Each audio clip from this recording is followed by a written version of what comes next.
Flamengo perde sua segunda partida consecutiva, 2-1 para o Santos em Brasília, de virada, mais uma virada também que a equipe rubro-negra sofre. Poderia, vencendo a partida, encostar ali no Palmeiras, no Botafogo, deixar até a disputa pelo título em aberto, mas o que aconteceu foi a derrota e agora até a vaga da Libertadores tá bem arriscada, tá bem difícil do Flamengo conseguir. Vamos falar um pouquinho sobre esse Flamengo 1, Santos 2, sobre esse pós-jogo e tentar entender os motivos dessa derrota do Flamengo, que, obviamente, vão muito além da tática. Só que aqui, como canal falando de tática, a gente vai focar bastante, é óbvio, na parte técnico-tática do jogo, mas também vamos abordar os outros assuntos que precisam ser falados, que também vão além da parte tática. Fechou? Então, é o seguinte, deixa seu like aqui, que é importante pra caramba pra gente que produz conteúdo, tá? Se inscreve no canal, vou rodar a vinheta rapidinho e, na volta, vamos falar de tática?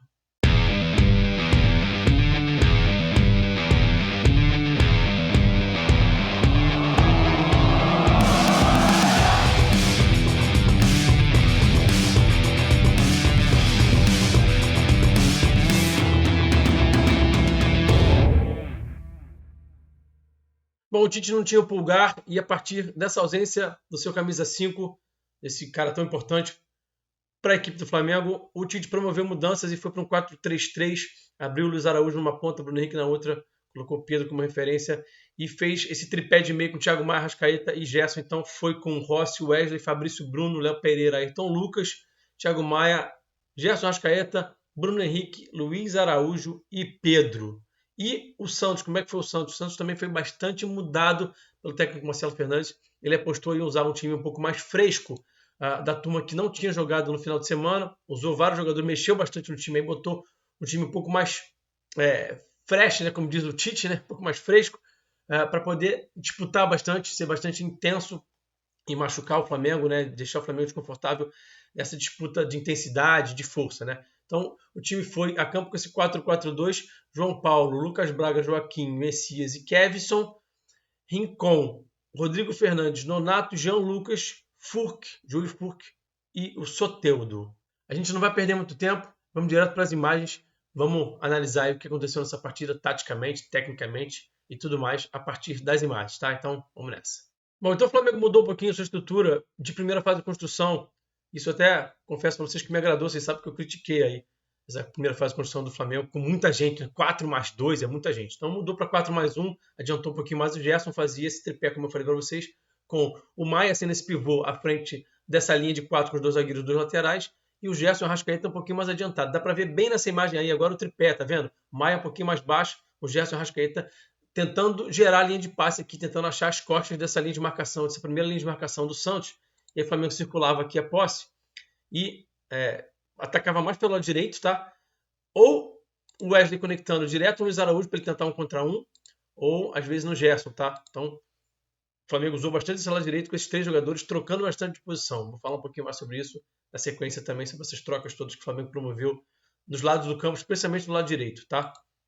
E aí, o Santos, já no começo do jogo, né, não se propôs a construir curto. Já bola longa no Furk, jogo de força, jogo de disputa de primeira e de segunda bola, né, e também de transição, a gente vai ver daqui a pouco. Então, já fazendo a bola longa no Furk para ele disputar, tentar ficar com essa primeira bola, ficar com a posse de bola. E o Santos até que foi bem feliz nessa estratégia. Aqui, por exemplo, aqui o Thiago Maia botou a mão na bola, o Santos conseguiu bater uma falta na área. Esse era o jogo do Santos, né, tentar conseguir faltas laterais a partir de disputas, a partir de um contra um do Soteldo. Só que o Flamengo tinha um grande problema no jogo, que era a fase técnica dos seus jogadores, que está realmente algo assim impressionantemente ruim, né? Os jogadores do Flamengo errando muito, e aí também tem a questão do gramado, né? O gramado realmente não ajuda, o Flamengo joga no gramado ruim no Maracanã, joga no gramado ruim em Cariacica, joga no gramado ruim no Mané Garrincha, aonde quer que o Flamengo mande o jogo, o gramado é ruim. Impressionante a capacidade que a diretoria do Flamengo tem de achar um gramado ruim para botar o time para jogar quando está mandando os jogos.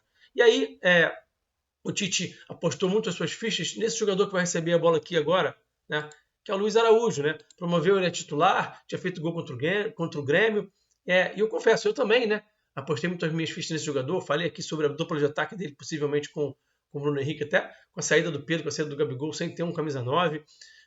E era um jogador que vinha mostrando um bom nível. Mas ontem, na partida de ontem, iniciando o jogo como titular, foi muito, muito, muito mal, né? Não à toa saiu no intervalo, acho que foi uma boa decisão do Tite essa, inclusive. Ele perdeu 15 bolas no primeiro tempo, né? E não foi só ele, outros jogadores também perderam muitas bolas, a gente vai ver aqui na sequência das imagens. E isso, gente, isso esvazia muito o jogo, né, de uma equipe. Errar tanto passe, né, esvazia muito, você perde a posse de bola, você entrega para o adversário exatamente o que ele quer, que é o contra-ataque, que é te machucar na velocidade, né, te agredir. E o Flamengo ofereceu isso para o Santos, né? Toma aqui, eu vou perder a bola aqui, vou errar espaço, vou te entregar o contra-ataque, é o que você quer. Então, o jogo foi ficando a feição para o Santos muitas vezes. Depois o Flamengo conseguiu controlar um pouquinho mais a bola, vamos falar um pouquinho mais sobre isso na sequência, mas olha só, o Luiz Araújo errando um passe fácil, né? E não foi só o Luiz Araújo, como falei, o Wesley também, o Gerson também, né? Então o time perde volume de jogo. O volume de jogo é muito importante, né? Você não consegue progredir, você não consegue chegar perto dos adversários, finalizar, ter um contra um, enfim, cruzamento, porque você, na hora que chega nessa fase aqui do jogo, você simplesmente perde a bola, né? E aí você não consegue agredir seu adversário. Então, Flamengo, olha o Gerson aqui também, ó, conduzindo errado, né? Então, fica um jogo muito esvaziado, muito, muito difícil de ser desenvolvido, né? Sem volume, né? Como eu já falei. E o Santos, 1 contra 1, e a regra de ação sempre é o Soteldo, né? Roubou a bola, onde é que está o Soteldo? Pum, bola nele, né?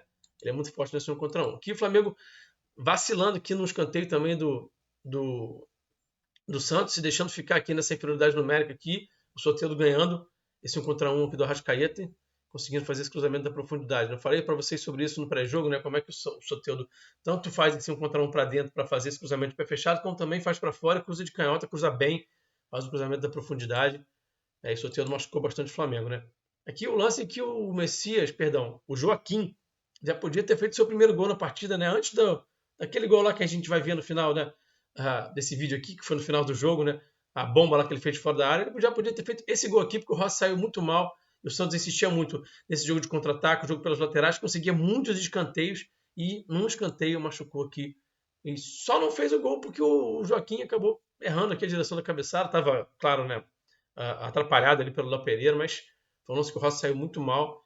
O Santos teve uma chance importante. O Flamengo conseguia progredir e a partir dos 10, 12 minutos conseguiu controlar um pouquinho mais o jogo e errou um pouquinho menos. Na medida que errou um pouquinho menos, conseguiu evoluir um pouquinho mais no campo de jogo.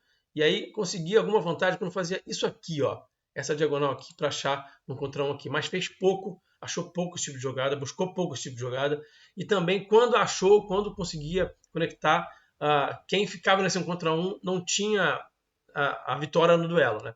Então, os jogadores, como eu já falei, tecnicamente estão muito mal, a confiança está lá embaixo, quando chega para esse 1 contra 1, não consegue tomar a melhor decisão, não consegue vencer o duelo, e aí, enfim, perde a posse ou não consegue agredir o adversário, né? Então, os Araújo aqui fazendo cruzamento aqui e a zaga do Santos conseguindo afastar. Outra possibilidade que o Flamengo tinha, quando conseguia avançar um pouquinho mais, conseguia empurrar o bloco do Santos um pouquinho mais para trás, era esse passe aqui. Fabrício Bruno tem melhorado muito nesse tipo de passe, tem conseguido fazer esse tipo de passe, escondendo a intenção, inclusive, né?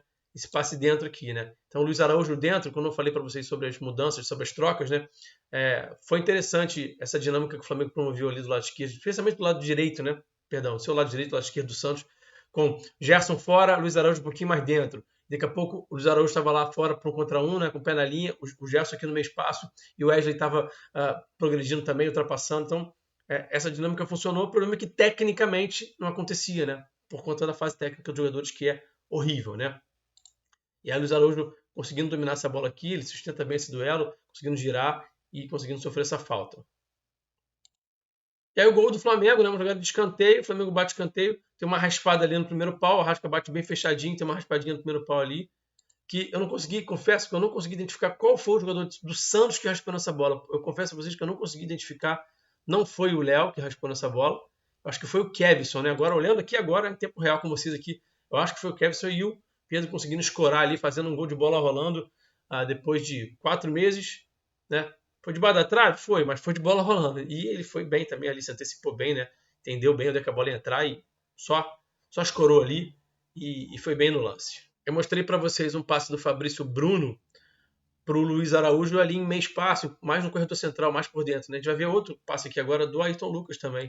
O Luiz Araújo já bem por dentro também, né? Na dinâmica que eu falei para vocês, o Luiz Araújo às vezes buscando esse corredor central, buscando jogar mais dentro. O Gerson dando amplitude lá, ou o Wesley, né? E quando o Flamengo conseguia acertar os passos mais difíceis, tinha essa clarividência, essa lucidez de fazer o passe e acertava o passe, conseguia incomodar aqui, né? Então, o Luiz Araújo recebendo essa bola aqui, jogando primeiro para o Pedro, né? E na sequência vai ser a jogada aqui agora do Luiz Araújo conduzindo, né? Ele vai conduzir, ó, e vai acertar a trave. Então, bastava conseguir trocar um pouquinho mais de passe, acertar um pouquinho o espaço, ter lucidez de tomar a melhor decisão, entender a melhor jogada, que o Flamengo conseguia incomodar. Só que a questão é que isso era uma situação bem rara durante a partida, né? Aliás, vem sendo uma questão rara nas partidas do Flamengo, que está com um psicológico lá embaixo. Bom, já falei bastante sobre esses erros de passe do Flamengo, né? Sobre essa capacidade absurda de errar passe que o Flamengo vem apresentando ultimamente. E aí, o Thiago Maia errando esse passe aqui, né? E propiciando esse contra-ataque, mais um do Santos, né? Dado de presente, o Flamengo deu de presente esse contra-ataque para o Santos, através do Thiago Maia. O Fabrício Bruno está conseguindo empurrar o Soteldo para fora, para o corredor lateral, né? Para não deixar o Soteldo ir na direção da baliza, né? Tá bem aqui o Fabrício Bruno na jogada e o Wesley é um pouco inocente aqui na jogada. Acho até que o Soteldo valorizou um pouquinho. Acho até que nem essa falta dá até para a gente pensar se foi falta um pouco mesmo ou não. Mas acho que não dá para negar, né, que o Wesley foi bastante inocente aí, né? E aí a falta, e aí o Flamengo botando ninguém na segunda bola aqui, né? Todo mundo só defendendo aqui a bola, a jogada na área. Ninguém para defender essa segunda bola, ninguém com senso de urgência também para vir entender que essa bola pode vir para frente da área, né? Luiz Araújo tirando ela um pouco como ele pode ali, como dava, né? A bola veio rápida, veio tensa. E o Gerson vai brigar com 3, ó. Não pode o Flamengo estar nessa inferioridade numérica aqui, gente. Não pode uma situação dessa. Não pode, né? E o Maia aqui, o Ayrton Lucas especialmente aqui no lance, né? Demorando para atacar aqui esse lance, para se posicionar, para encurtar a distância dos adversários, né? Assistindo um pouco o lance, né? É o que o Tite falou na entrevista coletiva, né? Falta concentração, falta foco, né? Então, falta um pouco de senso de urgência realmente, gente. Então, a bola roda aqui, e aí o Maia vem aqui abordar já atrasado, o Nonato acerta um bom chute aqui e faz o gol do Santos, né? E aí, mais uma vez, né, o Flamengo sente o gol, né? Impressionante como é que o Flamengo tem dificuldade de lidar com as adversidades, toma o gol, sente o gol, né? E aí a gente vai ver o que aconteceu na sequência, né? Você já sabe, a gente vai ver o evento que aconteceu na sequência, porque eu tenho uma opinião um pouco polêmica sobre esse assunto, vou um pouquinho na contramão do que a turma está falando aí nas redes sociais e por aí, na internet e tudo mais. Bom, o lance é esse aqui, né? É a expulsão do Gerson. E por que eu vou na contramão da maioria do pessoal aí nas redes sociais e todo mundo nas grandes mídias e na internet de uma forma geral? Porque eu acho que o Gerson não foi tão mal expulso assim, não. Não acho que não é um absurdo essa expulsão, não. Acho que o Gerson foi bastante imprudente. Acho que não é um movimento natural. Não é um movimento de disputa de espaço ali. Acho que ele deixou o braço. Foi bastante infeliz, tomou uma péssima decisão ali. Deu uma cotovelada no rosto do adversário, né? Assim, foi bem mal no lance, tá, o Gerson. E deu sopa para azar, né? Deu sopa para azar.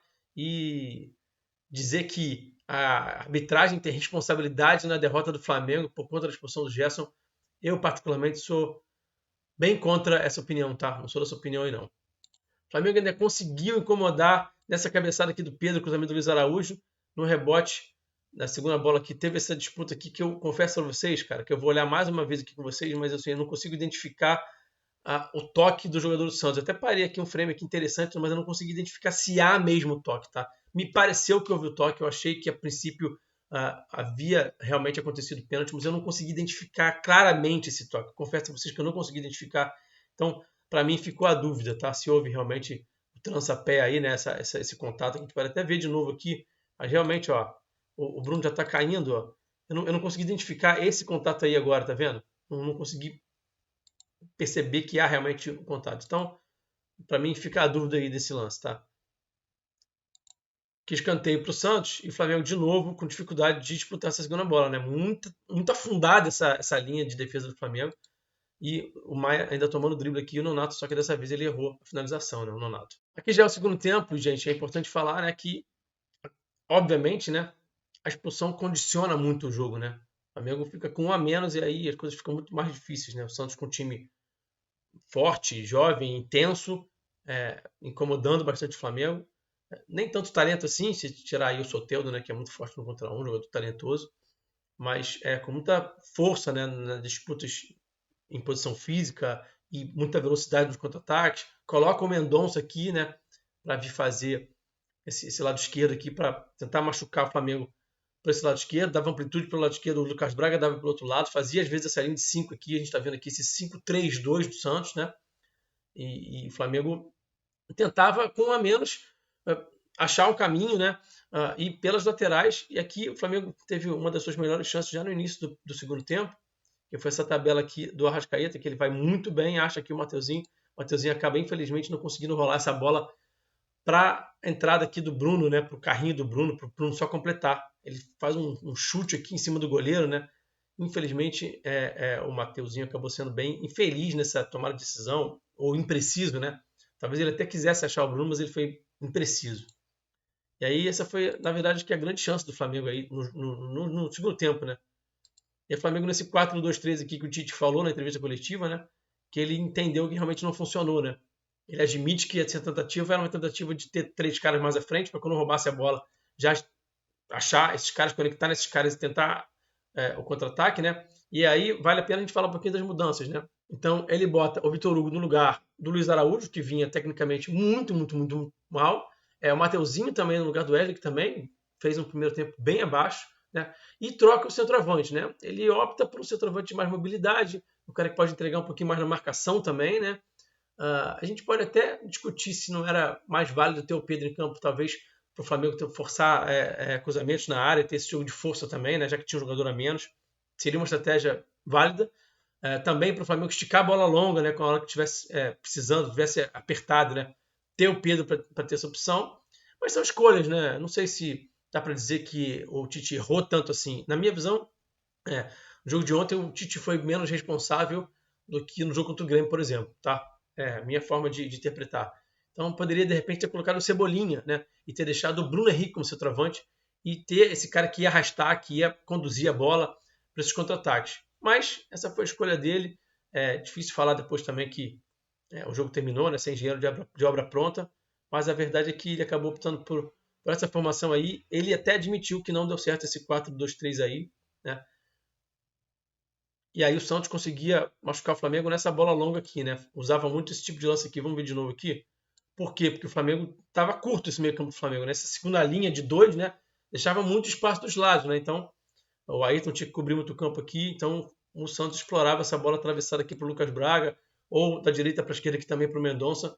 Mas o Santos, na verdade, também não conseguiu pressionar muito, né? Vocês perceberam durante a partida que o Santos até se sentia um pouquinho confortável com o resultado, né? O resultado era ruim para as duas equipes.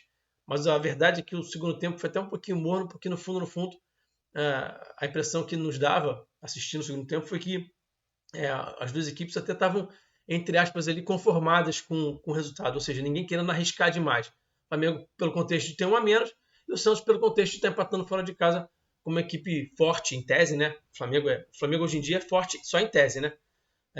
O Santos satisfeito por estar empatando fora de casa com o Flamengo, né?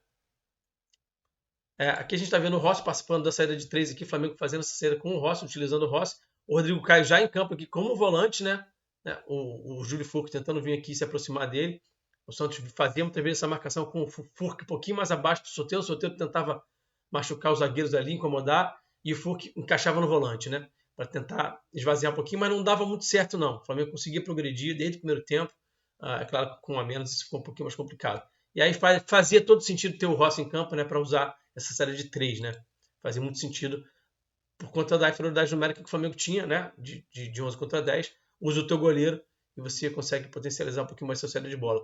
Aqui já a mudança para o 4-3-2, né? O Tite fala sobre isso na entrevista coletiva, que deixou o time um pouquinho mais estável. Essa segunda linha ficou um pouquinho mais comprida, então quando essa bola entrava no corredor lateral, essa dobra chegava mais cedo, chegava mais rápido, essa cobertura, né? Essa dobra aqui, você vai ver, por exemplo, o Vitor Hugo já chegando, né? Para poder ajudar mais o Mateuzinho, deixar o Mateuzinho um pouquinho menos desconfortável, e a mesma coisa do outro lado lá, tá? Com o Bruno Henrique. Aqui, mais uma questão de decisão errada, de tomada de decisão errada, né? Bruno Henrique tá bem abaixo, né? Tá bem abaixo. Ele tinha tanto o Gabigol aqui na profundidade, já atacando as costas da última linha, em posição legal, quanto o Vitor Hugo aqui, né? Até desenhei o Vitor Hugo aqui, né? É só rolar pro garoto tentar finalizar de frente, tentar chapar, né? Mas tentou finalizar com um monte de gente na frente dele, bateu mal pra caramba na bola e fez uma partida bem, bem abaixo também o Bruno, né? E aí, pessoal, como eu falei, né? O segundo tempo se arrastou um pouco em banho-maria mesmo, com as duas equipes com bastante medo de errar, sendo bastante seguras, protegendo a sua baliza, para não sofrer o segundo gol, né? E aí acontece isso aqui, né? Joaquim dá essa bomba lá de longe e achei que o Rossi poderia ter defendido, né? Muito forte realmente, o chute é muito forte, mas é muito distante um goleiro do nível do Rossi, no nível de goleiro de Flamengo, que tem a obrigação de pegar essa bola, né? Bom, pessoal, é isso. O Flamengo se despede da luta pelo título definitivamente. Matematicamente, é claro que dá a chance, mas se você olhar para o desempenho do time, né, é claro que dá para perceber que a chance de título é zero. E agora a vaga da Libertadores também não está nada fácil. Tá? O Flamengo caiu para a 6ª colocação. A briga ali vai ser muito, muito grande. O Atlético Mineiro chegou, está bem, é o líder do retorno, né, cresceu bastante. O Grêmio retomou o caminho também. O Atlético Paranaense está ali junto também. Não vai ser fácil. O Flamengo tem uma sequência de jogos difíceis também. O Flamengo enfrenta Fortaleza fora, depois enfrenta o Palmeiras, tem o Fluminense. A sequência de jogos é difícil, o desempenho é bastante oscilante, né? A gente não sabe que Flamengo vai entrar em campo, né? Então é bem preocupante. O Flamengo corre sim o risco de ficar fora da Libertadores 2024. O foco tem que ser esse. Falar em foco, tem que ter foco, né? Quando eu falei para vocês no começo desse vídeo aqui que a derrota do Flamengo vai muito além da parte técnico-tática, é porque, mais uma vez, eu preciso citar a parte mental-psicológica. O Flamengo é muito frágil psicologicamente, com muito medo de tentar o passo mais difícil, com muita dificuldade de tomar a melhor decisão por conta do mental. E aí, na hora que o jogo começa a apresentar adversidade, a equipe parece que se entrega, não consegue lidar bem, né? Como diz o Tite, absorver, né, os momentos ruins do jogo, e aí isso vira uma verdadeira bola de neve. E a diretoria segue achando que ter um profissional dedicado a essa parte mental, enfim, psicologia esportiva, enfim, qualquer nomenclatura que você quiser dar aí, qualquer que seja o enfoque, mas é importante ter um profissional desse. No entanto, a diretoria acha que isso é besteira, que sei lá, mimimi, você pode chamar como você quiser. E eu só tenho a lamentar essa decisão, né? É realmente lamentável que a diretoria do Flamengo interprete dessa forma, né? E direcione dessa forma. Tá bom? Pessoal, esse foi o pós-jogo. Muito obrigado pela parceria, pela audiência. A gente volta em breve aqui. Deixa o like, se inscreve no canal. Tamo junto. Forte abraço, eu fui.